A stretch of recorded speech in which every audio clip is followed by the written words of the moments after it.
గౌరవనీయులు పూజ్యులు అనేటువంటి పవన్ కళ్యాణ్ గారు ఇక్కడ మనకేదో హితబోధ చేస్తున్నాడు. కొంచెం జాగ్రత్తగా వినండి. అలాగే వారసత్వపు మోదీ గారు అంటే గౌరవం. ఎందుకో భారతదేశంలో ఉన్న వారసత్వపు రాజకీయాలని ఒకే ఒక ఎన్నికలు తీసి పక్కన పెట్టిన వ్యక్తి.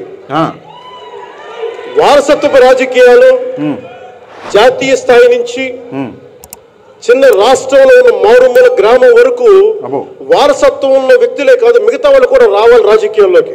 అది జనసేన కోరిక. అందుకే నాకు మోదీ గారు అంటే చాలా గౌరవం. మోదీ గారు అంటే చాలా గౌరవించేటటువంటి పవన్ కళ్యాణ్ గారికి ఏంటి అంటే ఆయనకి నిజం అన్నది మొత్తం కనిపించదు. ఆయన చూడాలి అనుకునే నిజాన్ని చూస్తాడు. ఇక్కడ ఒక విషయం ఏంటంటే బీజేపీ పార్టీలో ఉన్నటువంటి వారసత్వ రాజకీయాలు ప్రపంచంలో, భారతదేశంలో కాదు ప్రపంచంలోనే ఏ దేశంలో లేవు. బీజేపీ పార్టీలో మోదీ గారిని వదిలేసి అమిత్ షా గారి దగ్గర నుంచి కింద లెవెల్ కార్పొరేటర్ వరకు మొత్తం నడిచేదే వారసత్వ రాజకీయాలు. కానీ అవన్నీ పవన్ కళ్యాణ్ గారికి పట్టవు, కనిపించవు. అందుకే మోదీ గారు అంటే బాగా ఆయనకి ఇష్టం అంట. ఇంకేదో అన్నాడు, ఒక మంచి మాట అన్నాడు, చాలా మంచి మాట. రాజకీయాల్లోకి అది జనసేన కోరిక. అందుకే నాకు మోదీ గారు అంటే చాలా జనసేన కోరిక ఏంటంటే వారసత్వ రాజకీయాలు రాకూడదు.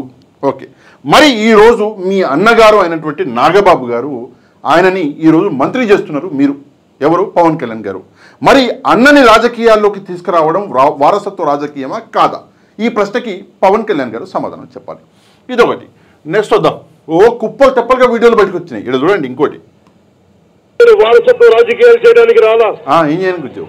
మా అన్నకి ఇసుకే, మా మేనల్లుడికో టికెట్ అన్నాడు, మా పెద్దనాన్న కొడుకో టికెట్, మా పిన్ని కొడుకో టికెట్. ఈ కుటుంబ రాజకీయాలు చేయడానికి రాలా. ముక్కు ముఖం తెలియని వాళ్ళు, నాకు సంబంధం లేని వాళ్ళు, కాకపోతే భావజాలంలో ఒకటే విధానం వారసత్వ రాజకీయాలు చేయడానికి రాలా. మా అన్నకి, మా పిన్నికి, మా ఏదో అన్నాడు, వరుసలు కలిపిండు. మొత్తానికి ఫైనల్గా ఈరోజు అన్నకే మంత్రి పదవి కట్టబెడుతున్నాడు. అదీ కాకుండా ఇంకొక మంచి మాట అన్నాడు పవన్ కళ్యాణ్. ఇక్కడ చూడండి. వారసత్వ రాజకీయాలు ఈ రోజున ఉన్న వ్యక్తులు, మన రాష్ట్రాన్ని నడుపుతున్న పెద్దలు వారసత్వ రాజకీయ వ్యక్తి. మరి మీకు ఎంత బలం ఉండాలి మీరు మాట్లాడటానికి? ఎవరి గురించి మాట్లాడుతున్నాడు అంటే జగన్మోహన్ రెడ్డి గారి గురించి మాట్లాడుతున్నాడు. వారసత్వ రాజకీయాల నుంచి వచ్చినటువంటి వ్యక్తి అని చెప్పేసి ఇక్కడ జగన్మోహన్ రెడ్డి గారిని అంటున్నాడు కదా. ఈరోజు పవన్ కళ్యాణ్ గారు కూడా, ఆయన పార్టీ కూడా వారసత్వ రాజకీయాల్లోంచి వచ్చినటువంటి పార్టీగానే మిగిలిపోయింది. అంటే ఇప్పుడు ఒక మాట చెప్పి ఆ మాట మీద ఒక సంవత్సరం అంటే సంవత్సరం కూడా ఉండలేకపోతున్నాడు పవన్ కళ్యాణ్ గారు. అట్లాంటప్పుడు రాజకీయ స్థిరత అన్నది పవన్ కళ్యాణ్లో ఉందా? ఒకసారి ప్రజలు ఆలోచించుకోవాలి. ఇక్కడ ఎంత ఘోరం అంటే, ఎంత ఘోరాతి ఘోరం అంటే, ఈయన ఇంకో మాట్లాడాడు. ఏంటి అంటే కుల రాజకీయాలు నేను చేయను అన్నాడు. ఇక్కడ చూడండి, పవన్ కళ్యాణ్ గారి కులం ఇదే వీడియోలో పైన ఎవరు రాసి పెట్టిర్రు. పవన్ కళ్యాణ్ గారి, నాగబాబు గారి మొత్తం ఆయన కులాల వారికి మంత్రి పదవులు ఇచ్చారు. ఇది కుల రాజకీయం కాదా పవన్ కళ్యాణ్ గారు? దీనికి కూడా పవన్ కళ్యాణ్ గారు సమాధానం చెప్పాలి. ఇక అసలు విషయానికి వద్దాం. అసలు విషయం ఏంటంటే మనందరికీ తెలుసు 3 రాజ్యసభ సీట్లు ఫిల్ అయినాయి. అందులో ఆ 3 రాజ్యసభ సీట్లు కూడా వైఎస్ఆర్సీపీకి సంబంధించినటువంటి రాజ్యసభ సీట్లు. ఇక్కడ చూసుకుంటే బీదా మస్తాన్ గారు, మోపిదేవి గారు, ఆర్ కృష్ణయ్య గారు, వీళ్ళు ముగ్గురు కూడా వైఎస్ఆర్సీపీ రాజ్యసభ సభ్యులుగా ఉండే వాళ్ళని మభ్యపెట్టి ఈ కూటమి ప్రభుత్వం ఏం చేసింది, వాళ్ళ చేత రిజైన్ చేపించి ఇప్పుడు ఈ 3 సీట్లకి వాళ్ళ క్యాండిడేట్లని, ఫర్ ఎగ్జాంపుల్ 3 రాజ్యసభ సీట్లు ఉన్నాయి. 3 రాజ్యసభ సీట్లు ఉంటే 2టికి టీడీపీ క్యాండిడేట్లని, ఒకదానికి బీజేపీ క్యాండిడేట్లని ఇక్కడ అనౌన్స్ చేయడం జరిగింది. కాకపోతే ఈ రాజ్యసభకి తన అన్నని, ఎవరిని, నాగబాబు గారిని పంపిద్దామని చెప్పేసి పవన్ కళ్యాణ్ బాగా ప్రయత్నాలు చేసిండు. కానీ ఇక్కడ టీడీపీకి 2 సీట్లు, 1 సీటు బీజేపీకి పోయేసరికి అక్కడ సీట్లు లేవు కాబట్టి ఆయనని రాజ్యసభకి పంపే అవకాశం లేదు నాగబాబు గారిని. కాబట్టి ఏం చేసిండు అంటే మంత్రివర్గంలోకి తీసుకోవాలి అని కండిషన్ పెడితే ఆ కండిషన్కి చంద్రబాబు నాయుడు గారు ఒప్పుకున్నారు. ఇక్కడ ఒక విషయం ఏంటంటే చంద్రబాబు నాయుడు అనే వ్యక్తి 45 సంవత్సరాల ఎక్స్పీరియన్స్ ఉన్నటువంటి వ్యక్తి ఈరోజు ఒక కొత్త పార్టీకి, పవన్ కళ్యాణ్ అనే ఒక వ్యక్తికి ఆయన తలొగ్గుతున్నాడు అంటే దీని వెనకాల ఏం రాజకీయం ఉందో ఒకసారి పవన్ కళ్యాణ్ గారు, చంద్రబాబు నాయుడు గారు ఆలోచించుకోవాలి. చంద్రబాబు నాయుడు అనే వ్యక్తిగా ఆయన గురించి నాకు చాలా బాగా తెలుసు కాబట్టి, ప్రపంచంలో ప్రజలందరికీ తెలుసు కాబట్టి చంద్రబాబు నాయుడు గారు తలొగ్గినట్టే కనిపిస్తుంది. కానీ ఆయన ఎక్కడ తలొగ్గడు. ఆ విషయం పవన్ కళ్యాణ్ కూడా ఒకసారి గుర్తుపెట్టుకోవాలి. ఇక టాపిక్లోకి వస్తే ఇప్పుడు 3 రాజ్యసభ ఎంపీలని సెలెక్ట్ చేయడం జరిగింది. అంతకంటే ముందు నాగబాబు గారిని ప్రస్తుత మంత్రి వర్గంలోకి తీసుకుంటున్నట్టు అనౌన్స్ చేయడం జరిగింది. అదే కాకుండా సోషల్ మీడియాలో కొంతమంది ఆయనకి మంత్రిత్వ శాఖను కూడా కొంతమంది చెప్తున్నారు. అంటే ఫలానా మంత్రిత్వ శాఖ ఇవ్వబోతున్నారు, అందులో నిజాలు ఏమున్నాయో మనకు తెలియదు, అందులోకి నేను వెళ్ళను. కానీ నిన్న ఎప్పుడైతే టీడీపీ నాగబాబు గారిని మంత్రిత్వ శాఖలోకి తీసుకోబోతున్నాం అని చెప్పేసి ముఖ్యమంత్రి గారు అనౌన్స్ చేసిన తర్వాత కొన్ని పాత వీడియోలు నాగబాబు గారి మొత్తం బయటికి తోగుతున్నారు సోషల్ మీడియాలో. ఆ వీడియోలు చూస్తుంటే నిజంగా నాకు నవ్వొస్తుంది. ఒకసారి అన్ని వీడియోలు నేను చూపించలేను, కానీ 2-3 మంచి వీడియోలు ఉన్నాయి పాత నాగబాబు గారి, మనం తప్పకుండా చూడాలి. ఇక్కడ చూస్తే ఇదేదో అంటున్నాడు నాగబాబు గారు. చూడండి రా, పాలు మరిగిపోతున్నాయి చూడండి, మాడుతున్నారు, రక్తం పొంగిపోతా ఉంది. ఊడిగం చేస్తారా మీరు రాష్ట్రంలో? ఎవరు కొడుకుని చేస్తారు? అడిగేవాళ్ళు లేరని మీ ఇష్ట ప్రకారం ఏం చేస్తారే? మమ్మల్ని జైల్లో పెడతారా మీరు? తమాషాలు ఆడుతున్నారు మీ ఇష్ట ప్రకారం. కాదండి, ఆవేదన ఉండదండి. కామన్ ఎన్ని ఇచ్చారంటే ఏంటంటే మీరు ఇచ్చేది? తమిళనాడు ఎన్ని ఇచ్చారయా? గుజరాత్ ఎన్ని ఇచ్చి ఉన్నారయా? కంపేర్ చేయి. ఒక కొత్త రాష్ట్రం వస్తే సపోర్ట్ చేసేది పోయి సిగ్గుదులు పెట్టి మీరు మాట్లాడుతూ ఉంటే మేము ఇంట్లో కూర్చోవాలి. రోషం లేదు మాకు. మన నింద దృష్ట్యా వీళ్ళకి రోషం ఉంటే మాట్లాడాలి. చూసారుగా, పాలు మరగడానికి 4.5 నిమిషాలు పట్టింది. అదే మన సీఎం గారి రక్తం మరగడానికి 4.5 ఏళ్లు పట్టింది. ఎక్కువ మంట పెడితేనే పాలు మరుగుతాయి. ఎలక్షన్లు వస్తేనే మన చంద్రబాబు నాయుడు గారి రక్తం మరుగుతుంది. Thank you. ఒకప్పుడు నాగబాబు గారు చంద్రబాబు నాయుడు గారిని ఉద్దేశిస్తూ చెప్పినటువంటి మాటలు ఇవి. నిజంగా చాలా ఘోరంగా చంద్రబాబు నాయుడు గారి క్యారెక్టర్ గురించి, అంటే కేవలం ఎలక్షన్లలోనే చంద్రబాబు నాయుడు గారికి కోపం వస్తుంది, మిగతా రోజుల్లో చల్లగా ఉంటాడు పాల్లాగా అని చెప్పి చెప్పాడు నాగబాబు గారు. తర్వాత ఏమన్నాడు చూడండి. ఇంతెందుకు అంత సక్సెస్ఫుల్ గా మీ తండ్రి గారిని మీ సొంత బావ వెన్నుపోటు పడిస్తే మీరేం చేశారు? అంత మహానుభావుని పట్టుకుని పెట్టారు కదా, ఏమైంది లైఫ్? ఆయన జీవితం ఏం చేశారు మీరు? తప్పు కదది. అప్పుడేమైంది? మీ బ్రీడ్ ఏమైంది? మీ బ్లడ్ ఏమైంది? కన్న తండ్రిని వెన్నుపోటు పొడిచినటువంటి వ్యక్తులు వాళ్ళు ఉన్నారు. వాళ్ళని చేస్తే మీ ఏం సమాధానం చెప్పారు ఆ రోజు? ఎవరిని అంటే బాలకృష్ణ గారిని ప్రశ్నిస్తున్నాడు నాగబాబు గారు. మీ బావ మీ కన్న తండ్రిని వెన్నుపోటు పొడిచి అంతటి వ్యక్తిని మొత్తం అంతలా మోసం చేస్తే అప్పుడు నీ బ్రీడ్ ఏమైందయ్యా అని చెప్పేసి బాలకృష్ణ గారిని నిలదీస్తున్నాడు మా నాగబాబు గారు. ఈ వీడియోలు అన్నీ బయటకు వస్తున్నాయి. ఒకప్పుడు ఎంతలా ఒకరిని విద్వేషించుకొని ఎంతలా దారుణంగా మాట్లాడుకున్నారో ఉదాహరణలు చూపిస్తున్నా మీకు. ఇలా చూడండి. టీడీపీలో చంద్రబాబు నాయుడు గారు ప్రభుత్వం చేసినంత కరప్షను అవి ఇంకా అన్అకౌంటెడ్లు, వాళ్ళ ప్రభుత్వంలో చేసినటువంటి అవకతవకలు దుర్మార్గాలు అన్నీ నీకు అన్ని దానికి సపోర్టింగ్ ఛానల్స్. సో ఇవన్నీ రాష్ట్రాన్ని దారుణంగా చేసి పెట్టాడు. కాబట్టి జనాలు అతన్ని తిరస్కరించి జగన్ చేస్తాడు. చంద్రబాబు నాయుడు గారు చేసినంత కరప్షన్ ఇంకెవ్వరూ చేయలేదు అని చెప్పేసి ఇక్కడికి ముందుకు వచ్చి నాగబాబు గారే చెప్తున్నారు. సరే, ప్రస్తుతం నాగబాబు గారు ఇవ్వాలో రేపో ఎల్లుండో మంత్రి అయినాక చంద్రబాబు నాయుడు గారు చేసినటువంటి కరప్షన్ మొత్తం బయటికి తీయాలి. ఎందుకంటే ఇది నాగబాబు గారు చెప్పినటువంటి మాట కాబట్టి ఊకే మంత్రి నేను కూర్చుంటా, ముందర 2 కార్లు వెనకాల 4 కార్లు పెట్టుకుంటా అంటే కుదరదు కదా. మీరు నిజాయితీగా మీరు చెప్పిన మాట మీద ఉండాలి. చివరికి లాస్ట్కి ఏమంటున్నాడు చూడండి. నెక్స్ట్ బాలయ్య బాబు, ఆయన ఎవరో నాకు తెలియదు, I'm very sorry. Next PRP పార్టీని బాలయ్య గురించి తెలియదు అన్నానంటే. బాలయ్య గారు చాలా పెద్ద ఆర్టిస్టు, సీనియర్ మోస్ట్ నేరము శిక్ష దాంట్లో కృష్ణ గారు ఆయన కలిసి యాక్ట్ చేశారు. మంచి అడిగింది బాలయ్య గారి గురించి కదండి, పాత యాక్టర్ బాలయ్య గారి గురించి. అమృత ఫిలిమ్స్ అధినేత, ప్రముఖ దర్శక నిర్మాత, ఆయన గురించి కాదు. బాలయ్య బాబు అంటే ఇక్కడ వీళ్ళ అభిప్రాయం బాలయ్య బాబు అంటే బాలకృష్ణ గారు, నందమూరి బాలకృష్ణ గారు. నేను ఇప్పుడు ఆయన పేరు వినలేదు. Next question please. బాలకృష్ణ గారి పేరే ఇంకో గొప్ప ప్రశ్న నేను వినలేదు అంటున్నాడు. పేరు వినలేదని చెప్పడం అనేటువంటిది ప్రయోజన. ఆర్టిస్టులుగా మీరు అందరూ ఒకే కుటుంబం, కానీ పొలిటికల్ రైవల్రీలో ఆ మాట మాట్లాడుతున్నారా? ఆ కాంటెక్స్ట్ లో మాట్లాడుతున్నారా? తెలియదండి బాబు, ఆయన ఎవరో తెలియదండి బాబు అన్నాడు.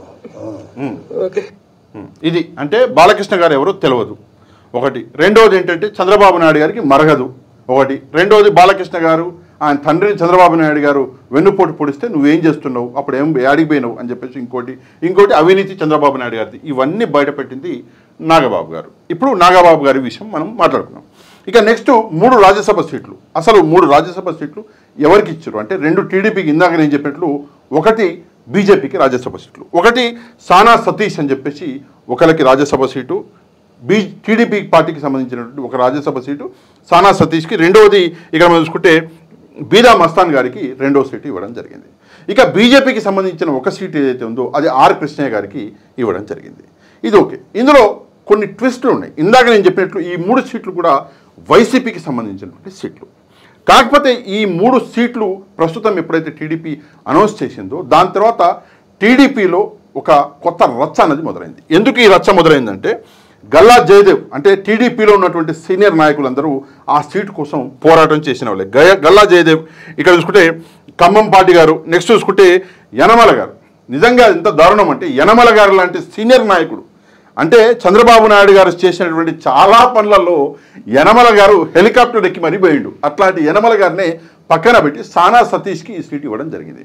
ఎందుకబ్బా ఎందుకు ఇంత ప్రేమ సానా సతీష్ మీద అంటే ఆయన లోకేష్ గారి మిత్రుడు అంటబ్బా, అది లోకేష్ గారి మిత్రుడు. కాకపోతే ఎవరి సానా సతీష్ అని చెప్పేసి నేను ఒకసారి చూస్తే ఈయన మీద ఓ కుప్పలు తెప్పలుగా చాలా ఘోరాతి ఘోరమైన అవినీతి అలిగేషన్స్ ఉన్నాయి. ఇక్కడ మనం చూసుకుంటే టీడీపీ రాజ్యసభ అభ్యర్థిన ఓకే హవాలా మనీ లాండరింగ్ కేసులో సిబిఐ ఈడీ విచారణ ఎదుర్కొంటున్న సానా సతీష్. ఇది నిజం. హవాలా లాంటి ఏదైతే ఉందో మనీ లాండరింగ్ ఉందో దా కేసులలో డైరెక్ట్గా ఈడీ విచారణ సిబిఐ విచారణ ఎదుర్కొంటున్నాడు. అది కాకుండా సిబిఐ అధికారులకి లంచం ఇచ్చినట్లు సానా సతీష్పై అభియోగాలు నమోదు చేసిన సిబిఐ అధికారుల మీద లంచం ఇస్తే సిబిఐ మళ్ళీ ఆయన మీద కేసు నమోదు చేసింది. ఇది సానా సతీష్ యొక్క ట్రాక్ రికార్డు. అది మనోడు తగ్గేదిలే అంటున్నాడు. నెక్స్ట్ మనం చూసుకుంటే హవాలా వ్యాపారి ఖురేషితో కలిసి సానా సతీష్ అక్రమ వ్యాపారాలు చేసినట్టు అభియోగాలు నమోదు చేసిన సిబిఐ. వాడెవడో పెద్ద హవాలా ఒక డాన్ ఉన్నాడు, ఆడి పేరు ఖురేషి అంట. సినిమాల్లో కూడా నేను ఇక్కడ విన్నా ఖురేషి అని చెప్పేసి. అయితే ఆ ఖురేషితో పాటు మనోడు కూడా ఉన్నాడంట, అంత పెద్ద వ్యాపారి. మరి మళ్ళీ సిబిఐ మళ్ళీ ఇది కూడా చేసింది, ఏంటి కేసులు బుక్ చేసింది సిబిఐ. అది కాకుండా ఖురేషికి చెందిన వ్యాపార సంస్థల్లో సానా సతీష్ భారీగా వాటాలు కొనుగోలు చేసినట్టు గుర్తించిన మనకి సిబిఐ. అమ్మ ఆడు ఖురేషియే పెద్ద డాన్ అంటే వాడి దగ్గరికి వెళ్ళి వాడి వ్యాపారాలు ఈయన కొనుగోలు చేసిండంట. మరి మనోడు ఇంకా పెద్ద డాన్ అయిపోయా. సిబిఐ డైరెక్టర్గా పనిచేసిన రాకేష్ అస్థానా, అలోక్ వర్మ మధ్య వైరంలో సానా సతీష్ కీలక పాత్ర. ఇది ఇంకా చెప్పుకుంటా పోతే చాలా ఉన్నాయి. 2019 జూలైలో 26న సానా సతీష్ అరెస్ట్ చేసి 14 రోజులు రిమాండ్కి పంపించిన ఈడీ అధికారులు. ఆల్రెడీ మనోడు పోయి కూడా వచ్చిండు. ఇంత మంచి ట్రాక్ రికార్డు ఉంది. ఇది మొత్తం చదివితే నిజంగా గాండ్రించి ఉమ్మేయాలి మనం అందరం. కానీ ఉమ్మేయం. ఏం చేస్తాం అంటే తీసుకెళ్ళి రాజ్యసభ సీట్ ఇస్తాం. మనకు ఉన్నదే అది. ఎందుకు సీట్ ఇస్తున్నారు అంటే మనోడి కాడ బాగా ఉందంట, అంటే చాలా ఉందంట. ఇది కాకుండా సరే ఇప్పుడు వైసీపీకి అనుకూల మీడియా సానా సతీష్ని బద్నాం చేస్తుందా, ఏంది ఇది నిజం కాదు అని చెప్పేస్తే లేదు టీడీపీకి అనుకూల మీడియా కూడా సానా సతీష్ని బద్నాం చేసింది. ఇక్కడ మీరు చూస్తే ఇది ఆంధ్రజ్యోతి పత్రిక అక్టోబర్ 14, 2024లో వచ్చినటువంటి ఈ న్యూస్. ఇక్కడ ఏంటి అంటే చాలా ముదురు, సానా ముదురు అని రాయాలి, చాలా ముదురు అని రాశారు. ఎవరి చానా అంటే సానా అనుకుంటున్నా నేను కూడా, క్లారిటీ లేదు.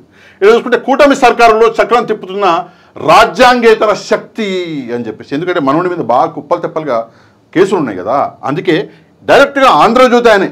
ఎవరు మళ్ళా టీడీపీకి సంబంధించిన ఆంధ్రజ్యోతి పత్రిక రాస్తున్నది సానా సతీష్ వ్యవహారాలు. ఇక్కడ చూసుకుంటే మంత్రి లోకేష్ పేరు చెబుతూ మంత్రాంగము, మైనింగ్ కాంట్రాక్టులు, పోస్టింగుల్లో హవా అంటే మొత్తం మనోడు మంత్రి గారికి లోకేష్ గారికి ఫ్రెండ్ అంట, మొత్తం మనోడు నడిపిండు.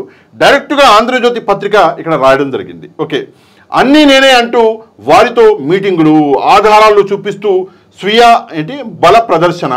గతంలో సిబిఐ కేసుల్లో లాబీయింగు, సిబిఐ చీఫ్ల మధ్య చిచ్చు పెట్టిన ఈయనే. సిబిఐ ఈడీ కేసుల్లో అప్పట్లో అరెస్ట్ కూడా అయిందంట మనోడు. డైరెక్ట్గా పేరైతే రాయలేదు, బట్ చానా అని చెప్పేసి సానా కథ బయటపెట్టింది ఆంధ్రజ్యోతి న్యూస్ పేపర్. ఇది ఒక రాజ్యసభ సభ్యుడి యొక్క ట్రాక్ రికార్డు. ఇక రెండో రాజ్యసభ టీడీపీకి సంబంధించిన రెండో రాజ్యసభ సభ్యుడు ఎవరు అంటే బీదా మస్తాన్ గారు. మనందరికీ తెలుసు బీదా మస్తాన్ గారు ఆల్రెడీ వైసీపీలో రాజ్యసభ సభ్యుడిగా ఉండే. ఆయన చేత రాజీనామా చేయించి నీకు అదే సీటు మళ్ళీ ఇస్తామని చెప్పేసి మళ్ళీ ఆయన చేత రాజీనామా చేయించి అదే సీటు మళ్ళీ ఆయనకి ఇవ్వడం జరిగింది. ఈ కథ మనందరికీ తెలుసు. ఇక నెక్స్ట్ బీజేపీకి సంబంధించినటువంటి ఒక రాజ్యసభ అభ్యర్థి ఉన్నాడు కదా ఆర్ కృష్ణయ్య గారు. ఆర్ కృష్ణయ్య గారి కథ అయితే నాకు ఇంతగా అనిపించింది, అసలు ఏందో అర్థం కాలేదు ముందు. దాని తర్వాత ఇక్కడ చూడండి ఎంపీతో తన స్థాయి తగ్గిందన్న కృష్ణయ్య మళ్ళీ అదే పదవి. నేను ఎంపీని, నా స్థాయికి ఎంపీ పదవి కరెక్ట్ కాదు అని చెప్పి రిజైన్ చేసిండు కృష్ణయ్య గారు. వైసీపీలో ఉండే రాజ్యసభ ఎంపీగా ఉండే ఉన్న ఎంపీ పదవికి ఆయన రాజీనామా చేసిండు, నా స్థాయి పెద్దది అని చెప్పేసి చెప్పాడు. సరే ఆయన స్థాయి పెద్దదేమో, ముఖ్యమంత్రి లేదా ప్రధానమంత్రి స్థాయి ఏమో అని చెప్పేసి మేము కూడా ఓకే అన్నాం. ఇప్పుడు మళ్ళీ అదే రాజ్యసభ పదవి సేమ్ అదే మళ్ళీ పోయి అదే రాజ్యసభలో అక్కడే కూర్చోవాలి. మరి అప్పుడు స్థాయి తగ్గిన పదవి ఇప్పుడు ఎందుకని స్థాయి తగ్గట్లేదు? ఒకసారి ఇక్కడ ఆర్ కృష్ణయ్య గారు సమాధానం చెప్పాలి. ఆర్ కృష్ణయ్య గారు అంటే నాకు చాలా ఇష్టం, మంచి వ్యక్తి. కానీ ఇట్లాంటి ఆర్ కృష్ణయ్య గారు లాంటి వ్యక్తులు ఇట్లా రాజకీయాలకి తలొగ్గి ఇట్లాంటి వ్యవహారాలు నడిపిస్తే నిజంగా మనకి సమాజంలో రెస్పెక్ట్ అనేది ఉండదా? ఒక్కసారి ఆర్ కృష్ణయ్య గారు సమాధానం అన్నది చెప్పాలి. ఇక్కడ ఎంత దారుణం అంటే ఎంత దారుణం, కావాలని వైసీపీకి సంబంధించిన ముగ్గురు చేత రిజైన్లు చెప్పించి వాళ్ళ మీద ప్రెషర్ పెట్టి ముగ్గురు చేత రెసిగ్నేషన్లు చేయించి ఇప్పుడు ఆ పదవులని వాళ్ళ పార్టీల వాళ్ళతో ఫిల్ చేస్తున్నారు. టీడీపీ నుంచి 2 అంట, ఒకటేమో బీజేపీ నుంచి అంట. దీనికంటే దారుణం ఏం లేదు.